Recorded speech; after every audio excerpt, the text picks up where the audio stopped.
요한복음 20장은 부활의 장입니다. 예수님이 십자가에서 죽으시고 무덤에 장사 지낸 바 되셨지만 무덤에 머무를 수 없으신 부활하신 하나님의 아들이신 게 분명히 선포되고, 또한 그로 말미암아 우리의 믿음이 굉장히 이 변화, 획기적인 믿음으로, 삶으로 변한다는 것, 아주 놀라운 본문이 요한복음 20장입니다. 요한복음 19장에는 예수께서 십자가에서 죽으셨어요. 그래서 아리마대 사람 요셉의 공의원, 사내들인 공의원이었죠.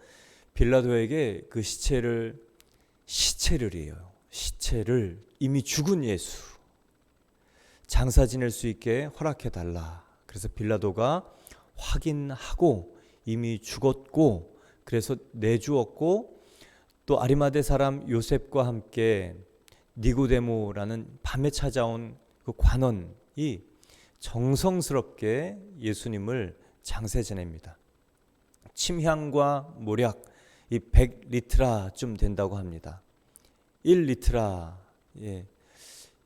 1년 연봉에 해당하는 것이 이 향 1리트라인데 100리트라는 100년 연봉, 엄청난 돈이죠. 그 엄청난 돈으로 돈의 가치가 있는 향품으로 예수님의 시신을 향처리합니다. 세마포로 싸고 그 향을 바르고, 그리고 무덤에 안치시키죠. 그 무덤가에 아리마대 사람 요셉과 또 니고데모와 함께 예수님을 따라다녔던 많은 이 여제자들, 여성분들이 그 예수님의 그 무덤 안치된 곳을 확인하고 돌아갔던 바로 그 일이 있었습니다.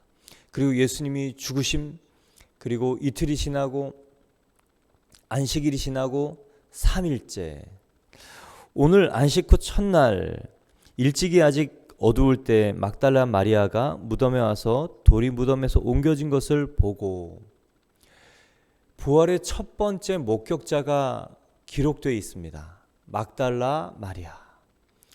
근데 다른 성경은 막달라 마리아뿐만 아니라 다른 여성분들도 함께 예수님의 이 향 처리를 위해서 어떻게 향을 더 발라서 우리의 슬픔, 안타까움, 이 괴로움, 이 예수님이 한 마지막 섬김을 할까 갔던 여러 여성들이 있었습니다.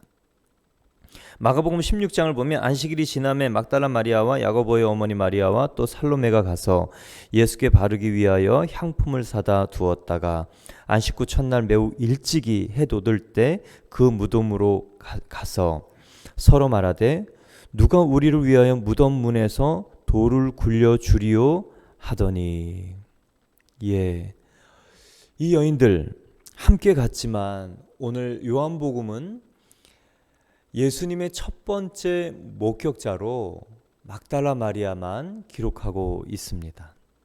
이 사복음서에 공통적으로 막달라 마리아가 나오죠.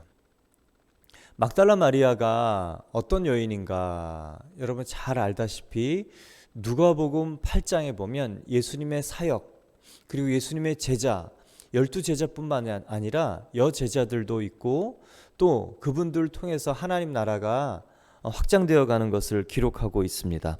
누가복음 8장 1절을 보면 그 후에 예수께서 각 성과 마을에 두루 다니시며 하나님 나라를 선포하시며 그 복음을 전하실세 12제자와 함께 하였고, 12제자가 먼저 나오고, 또한 2절입니다.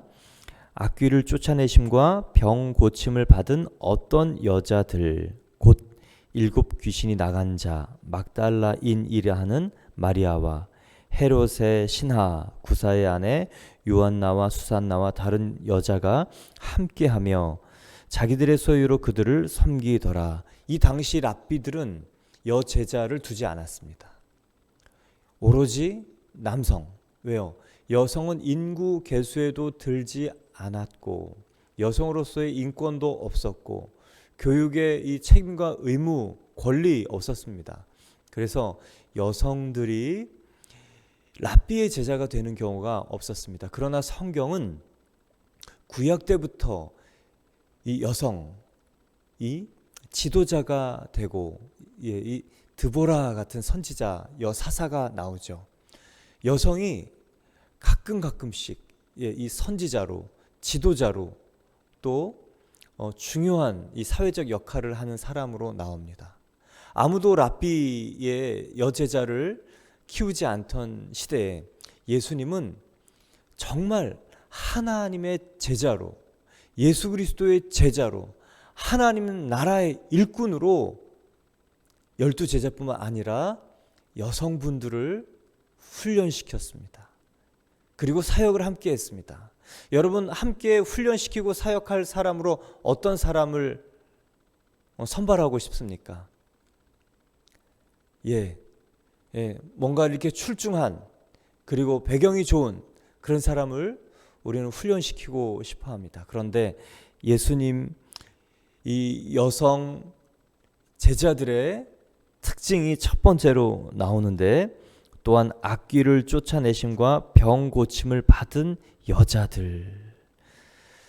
이 인생의 가장 고통스러운 그 광야에서 예수님이 건져주시고 살려주시고 꺼내주시고 자유케 해주신 바로 그 여인들이 자발적으로 섬기는 헌신을 한 여인이 되어서 예수님의 제자가 된 것입니다. 특별히 오늘 7 귀신 나간 자 막달라인 마리아. 막달라는 이름이 아니고 성이 아니고 지방, 출신 지방을 얘기합니다. 막달라 출신의 마리아. 이 여인의 특징은 7 귀신 들린 자입니다. 마가복음 5장에 보면 거라사 광인이 나옵니다. 온몸에 쇠사슬을 하고 무덤가에 살고 죽음과 가장 가까운 그곳에서 뭔가 소리치고 원망의 소리인지 분노의 소리인지 소리를 고래고래 치고 모든 사람을 해하고 두렵게 하는 그 광인. 귀신이 들리면 이렇게 정말 괴로운 형상이죠. 그런데 이 막달라 마리아는요, 한 귀신뿐만 아닙니다. 7 귀신이에요. 완전수가 7이죠. 완전히 사로잡힌 사람, 완전히 귀신 들린 사람, 어찌할 바를 이제는 해결책을 찾을 수 없는 사람. 그래서 사람들이 포기했고 짐승같이 살았고 가족이 이제 포기하고 어떻게 손 쓸 수 없는 사람. 그런데 이 여인이요, 예수님을 만나서 자유케 된 겁니다. 저는 성경에서 정말 감사한 부분 중에 하나가 바로 이 축사의 부분이에요. 여러분, 이 귀신 들린 사람 한 사람이 집에 있으면 여러분 어떤지 아세요? 마음이 아프고 신경증, 정신증이 있는 사람만 집에 있어도 집안은 굉장히 괴롭습니다. 아니, 육체적인 어려움이 있는 사람 한 사람만 있어도 가정이 우울합니다. 사단이 계속 그렇게 조장해 가요. 근데 성경은 그 커튼을 걷고 그 어두움의 그 마음들을 다 걷어내고 생명의 빛을 주시고 그 개인뿐만 아니라 가정을 살리고 온전케 하신다는 거예요. 여러분, 귀신 들림이 있다고 생각합니까? 없다고 생각합니까? 저는 성경에서만 보았지 실제로는 사역 현장에서 그것을 확인할 수 있었습니다. 중국에 가기 전에는 집회, 우리 청소년 집회할 때 가끔씩 귀신 들린 그런 아이들 보았습니다. 아무리 기도해도 우리가 어떻게 할 수 없었던 무력함. 근데 중국에서 예수가 주님이시다 선포하고 그때 정말 이 귀신 들림의 종류도 2가지구나. 과정을 통해서 한 번은 두려움과 특별한 사건을 통해서 갑자기 들어온 귀신. 천안문 사태의 데모를 하다가 이 취조를 받고 공안에서 이 맞고 두려움이 한꺼번에 들어와서 정말 광인이 된 사람을 봤습니다. 그런 경우는 트라우마, 공포, 두려움, 갑자기 내 안에 그 두려움으로 말미암아 악한 것들이 쑥 연약해진 그 마음에 들어온 경우입니다. 때로는 교통사고나 끔찍한 사건을 보면서 이 한순간에 그런 일이 생기는 경우도 있습니다. 그런 경우는 즉시 빠르게 축사를 하면 자유케 됩니다. 한순간에 들어온 거는 쫓아내기는 쉬워요. 그런데 두 번째 귀신 들림의 과정, 비교, 원망 통해서 계속 내가 묵상하고 생각하고 마음으로 받아들여서 내 안에 계속 차곡차곡 쌓은 사단이 주는 생각을 받아먹은 결과 인격이 동화되고 이제는 내가 사단이 주는 생각 속에서 빠져나오지 못하는 오래된 악한 생각의 묵상입니다. 예고를 다니는 아주 연주를 잘하는 이 첼로의 학생 기억이 납니다. 3년 전에 교회에서 기도를 해 주었던 그 아이, 축사 기도를 하고 쓰러지고 목소리가 변하고 이상한 소리가 나오고, 그리고 그 아이의 인격이 돌아왔을 때 그 안에 있는 악한 귀신에 대해서 자기 얘기를 하면서 자기는 예고를 다니고 예중을 다녔지만 너무너무 비교하면 못한다는 열등감 때문에 괴롭고 죽고 싶고, 이 비교하면서 죽고 싶은 생각 계속하면서 어느 순간에 이 사단이 자기 안에 들어와서 이 이상한 음성을 들려준다는 거예요. 여러분, 그래서요, 비교, 원망, 분노, 걱정들을 계속하면 사단이 내 안에 들어올 문을 내가 열어주는 겁니다. 그거는 한순간에 기도한다고 한꺼번에 나아지지 않아요. 내가 쌓은 악한 생각으로 동화된 인격, 내 생각 속에 딱 붙어있는, 내 인격 속에 딱 붙어있는 악한 세력은 내가 결단하고 예수 그리스도가 나의 주인이시다 선포하고 말씀을 보면서 이제는 내가 악한 생각 속에 속지 않겠다. 여러분, 예중 예고 다니는 그 아이가 얼마나 잘하면 그 예중 예고에 되겠습니까?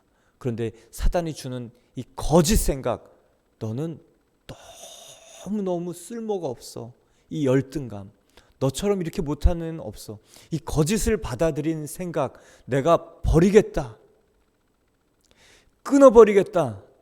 그리고 이제 말씀이신 예수님이 나에게 하시는 이 정체성을 내가 받아들이겠다, 염려하지 않겠다, 근심하지 않겠다, 분노하지 않겠다, 저주하지 않겠다.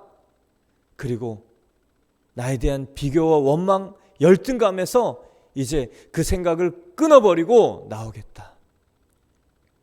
그럴 때 예수님이 주시는 이 자존감, 하나님으로부터 오는 자존감, 이게 어느 순간 딱 말씀으로 들어오면요, 그 사람 온전해집니다. 여러분, 이 막달라 마리아의 삶을 한번 생각해 봅니다.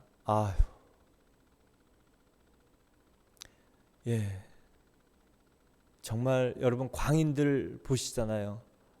요즘은 무엇이 미친 것이고 귀신 들린 것이고 정신증이고 신경증이고 정말 우울증인지 구분이 안 되는 정신질환의 시대를 살아갑니다. 그러나 오늘 성경 누가복음 8장 1절에 보면 이 사람들이 예수님의 여제자가 될 수 있다. 할렐루야입니다. 그리고요, 예수님의 첫 번째 부활의 목격자이고 증인은 바로 귀신 들려서 소망이 없던 사람이 첫 번째 목격자이고 증인이 돼서 하나님 나라를 선포했다. 여러분, 정말 제가 오늘 소망이 되는 말씀이에요. 그리고 목요일 날 우리 치유 집회 때 이런 분들 오셔도 됩니다. 회복이 되는 것이 성경에 있어요. 성경에서 가능한 일은 우리에게도 가능한 것이다 얘기하셨고, 성경에서 예수님이 하신 일을 우리가 그보다 더 크게 할 수 있다라고 얘기하셨기 때문에 여러분, 그 말씀 믿고 약속 믿고 서 있으면 자유케 됩니다. 그 사람이 기도를 통해 자유케 되고 또 혼미함이 떠나고 말씀을 배우고 선포하면서 온전히 자유케 되는 것을 여러분 볼 거예요. 저는 이거 믿어요. 예수님이 십자가에서 다 죽으실 때 제자들은 도망갔어요. 예수님이 어디에 묻혔는지도 모릅니다. 근데 이 여인들, 악한 악귀를 쫓아내신가 병 고침을 받은 어떤 여자들, 이 여인들, 인생에 정말 돌볼 사람이 없고 소망이 없고 그 괴로움도 정말 이 사회적으로 버려진, 개인적으로도 이제 포기한, 이제 개인의 의식 속에 자기까지도 없고 자기가 포기한 줄도 모르고 사는 이 사람들이 회복이 돼서 예수님의 십자가 앞에 있고 그리고 부활의 증인이 됩니다. 여러분, 복음은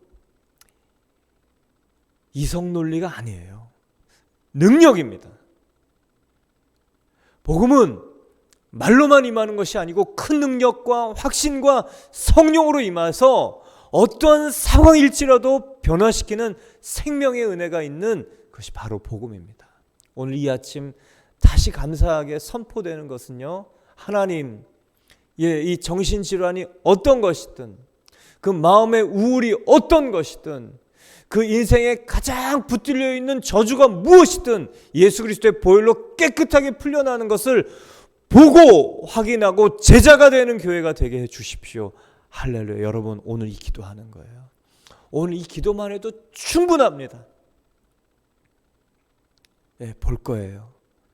그 일을 우리 교회가 볼 거예요. 그 일을 복음을 믿는 사람들은 볼 거예요.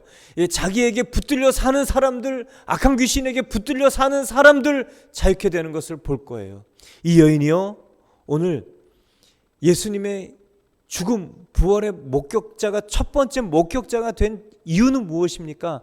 예수님께서 죽으시기 전에 내가 부활할 거야, 이 말씀을 믿었기 때문이에요? 아닙니다. 이 여인은요, 단지 자기의 인생을 짐승처럼 살고 있는 소망 없는 자기를 구해준 이 예수 그리스도를 사랑하는 마음에서 그 죽으심이 안타까워서 향 처리를 하면서, 누가 돌문을 굴려줘서 예수의 시체에 내가 향을 처리할까? 부활을 믿지는 않았습니다.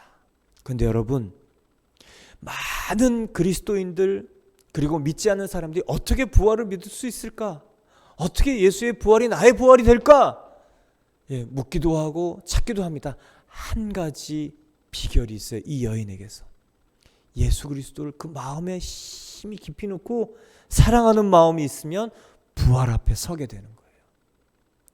예수 그리스도를 따라가고 사랑하고 정말 그분을 만나고 싶은 그 안타까움, 애통함, 그리움, 사랑, 이것이 어느 순간 부활 앞에 서게 하는 것입니다. 그래서 나의 부활이 되는 거예요. 여러분 믿습니까? 아멘. 이 막달라 마리아, 무덤에서 돌이 굴려진 것을 보고 깜짝 놀라고 이제 2절 3절에 이렇게 얘기합니다. 시몬 베드로와 예수께서 사랑하셨던 그 제자에게 달려가서 말하되, 사람들이 주님을 무덤에서 가져다가 어디 두었는지 우리가 알지 못하겠노라.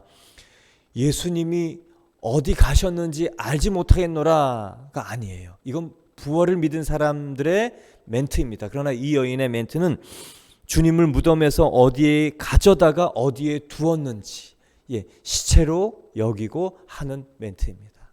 부활을 믿지 않았어요. 그러나 예수님에 대한 그 애틋함, 감사, 감격, 이거는요, 회복되어 본 사람만 알아요. 깊은 절망 속에 누구도 나에게 소망할 수 없는 그 시면의 고통 속에서 헤매다가 살아본 사람은 알아요. 여러분, 정말 그 협곡, 광야, 혼자 처해진 그 암울한 그 죽음의 저주의 벽 속에 있는 많은 사람들 살 수 있습니다. 그리고 예수를 만나 부활의 증인이 될 수 있습니다. 비록 예수의 무덤가에서 부활을 믿지 않았지만 이 여인 이제 찾아가서 예수님의 제자들에게 이렇게 얘기합니다. 베드로와 그 다른 제자가 나가서 무덤으로 갈새 둘이 같이 다름질하더니 그 다른 제자가 베드로보다 더 빨리 달려가서 먼저 무덤에 이르러 구부려 세마포 놓인 것을 보았으나 들어가지는 아니하였더니 시몬 베드로는 따라와서 무덤에 들어가 보니 세마포가 놓였고 또 머리에 쌓았던 수건은 세마포와 함께 놓이지 않고 딴 곳에 쌌던 대로 놓여 있더라. 그때야 무덤에 먼저 갔던 그 다른 제자들도 들어가 보고 믿더라. 예, 이 막달라 마리아가 막 가서 베드로와 다른 제자 이 기록한 요한입니다. 무덤에 예수의 시체가 없어져서 그러니 두 사람이 달려갑니다. 예, 이 요한은 베드로보다 더 젊고 어려서 빨리 달려가서 그 무덤가에 먼저 도착하는데요. 무덤 안에 들어가지 않고 무덤 바깥에서 살펴요. 그것이 5절입니다. 세마포가 그대로 놓여 있는 거예요. 여러분 사람을 시체로 이렇게 쌓으면 여러분 미이라 기억하시죠? 이렇게 쌓여 있는. 예. 근데 그것이 그대로 누에고치가 이렇게 그대로 빠져나오면 그 누에가 그대로 껍데기가 있는 것처럼 세마포가 껍데기가 그대로 있어서 폭 주저앉아 있는 흐트러짐 없이 놓여 있는 것을 발견하는 거예요.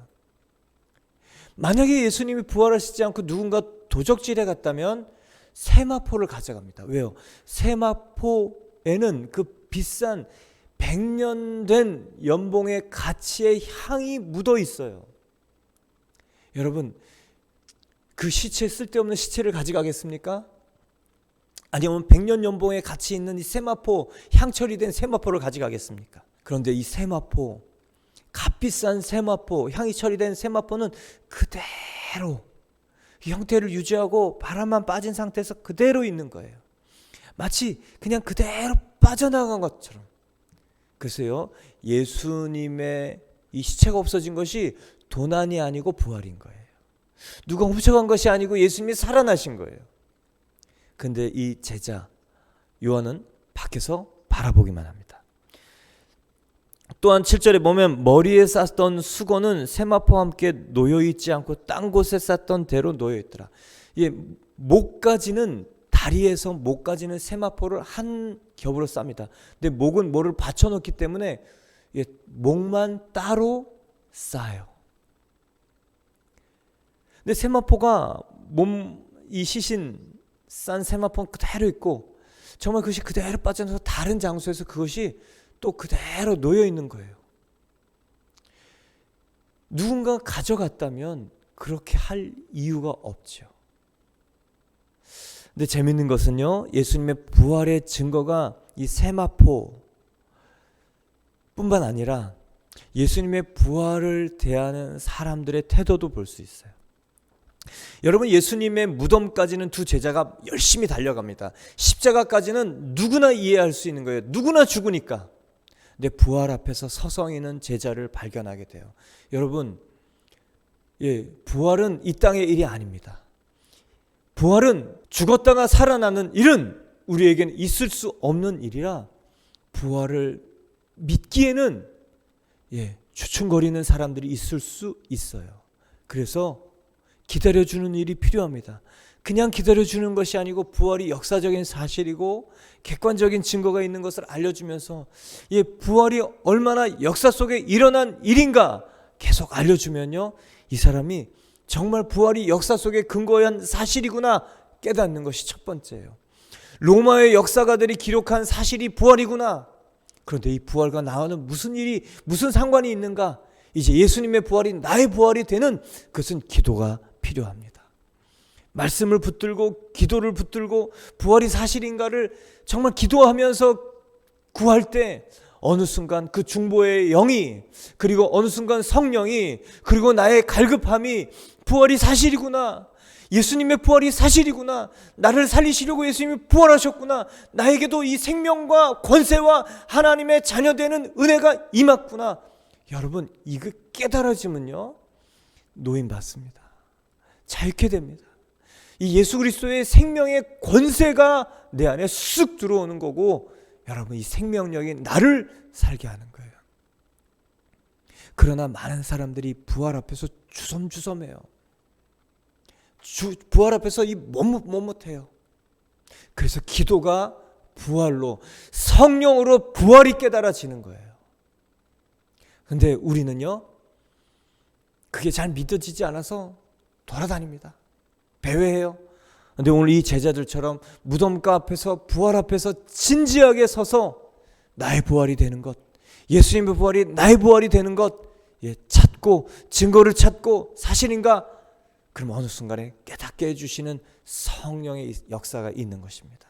여러분, 이게 알아지면 이제 인생의 염려, 걱정, 분노, 두려움, 공포, 비교, 내가 무엇을 할 수 있을까? 여러분, 이게요, 노임받아요. 평안이 옵니다. 그래서 예수님이 부활 후에 제자들에게 했던 첫 번째 메시지는 평안이 있을지어다. 영혼이 쉬게 돼요. 안식을 얻게 돼요. 자존감이 생겨요. 도전하게 돼요. 할 수 있는 일이 내 안에 있다는 게 믿어져요. 그리고 예수의 부활의 증인이 됩니다. 할렐루야. 그러나 아직 제자들, 이 두 제자는 시간이 필요했습니다. 그때야 무덤에 먼저 갔던 다른 제자가 함께 들어가 보고, 베드로는 성격에 따라서 그냥 들어가자마자 무덤으로 들어가요. 요한은 살폈어요. 이 성격에 따라 조금 다르기도 합니다. 그러나 두 사람의 공통점이 9절에 있어요.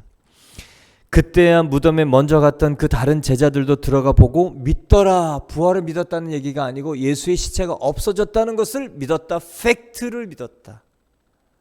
그리고 9절에는 그들은 성경에 그가 죽은 자 가운데서 다시 살아나야 하리라 하신 말씀을 아직 알지 못하더라. 부활을 이해하지 못하고 부활을 믿지 않았다. 그래서 10절을 어떻게 해요? 이에 두 제자가 자기들의 집으로 돌아가니라. 부활했다 라고 온 동네방네 하지 않고 곰곰이 생각하는 시간을 갖는 것입니다. 여러분, 부활 앞에 이렇게 우리 이 시간을 가져요. 그 시간은 기도의 시간이요, 중보의 시간이요.